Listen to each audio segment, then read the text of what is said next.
Investors focused on vaccine hopes. Oil climbed on OPEC Plus decision.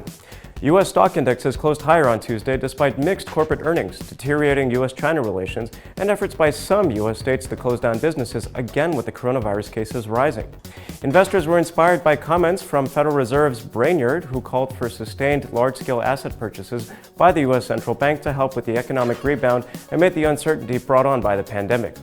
The Dow Jones Industrial Average gained 2.1%, the S&P 500 added 1.3%, the Nasdaq Composite Index advanced 0.9%. Stocks in Asia shed earlier gains and were mixed on Wednesday as concern over the U.S. China tensions weighed on investor sentiment. U.S. President Donald Trump said that he signed legislation to impose sanctions on China in response to its interference with Hong Kong's autonomy. Trump also said that he signed an executive order ending Hong Kong's special status with the U.S. In turn, China's foreign ministry said Beijing will impose retaliatory sanctions against U.S. individuals and entities in response to the law targeting banks and doing business with Chinese officials. On the positive side, biotech firm Moderna's potential vaccine to prevent COVID-19 produced a robust immune response in all 45 patients in its early human trial. As such, upbeat news about COVID-19 treatments and vaccine helped to offset what was happening in terms of rising case numbers and an unwinding of reopening plans. MSCI's broadest index of Asia-Pacific shares outside Japan was last up 0.14% after rising over 1% earlier in the session. European stocks closed higher on Wednesday amid elevated hopes for a coronavirus vaccine. Earnings in Europe came from the retailer Burberry. The company's shares plunged by 5% after reporting a 45% drop in sales for the first quarter, with sales in the second quarter expected to fall by 15% to 20%. The Pan-European Stock 600 index closed nearly 2% higher. German DAX gained 2%, the French CAC rose 2.5%, and the FTSE 100 was up 2%.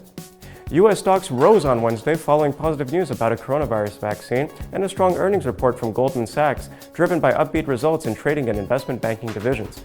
The bank's shares rose more than 5% before paring some gains.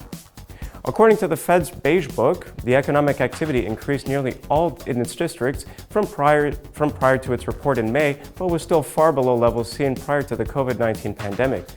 Business owners said they were concerned about how long the pandemic might last and whether a new wave of layoffs might be necessary if the economy doesn't improve sharply and fresh fiscal stimulus is not provided.